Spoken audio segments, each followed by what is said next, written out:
Hey guys, welcome to this tutorial where we'll show you how to import Trello cards from a CSV file. Let's get started right away. First, open your Trello board and click on Power-Ups at the top. After that, choose Add Power-Ups and search for Trello Import by BlueCat.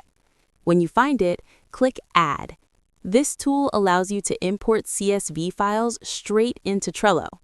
Once it's added, you'll see an option to choose file. Click on it and upload your CSV file from your computer. Next, Trello will ask you to connect your spreadsheet columns with Trello fields, such as title, description, due date, and more.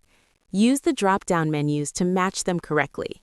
If there is any column you don't need, simply set it to No Field.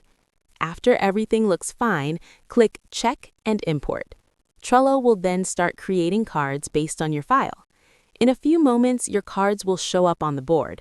Go through them, make any changes if needed, and that's it.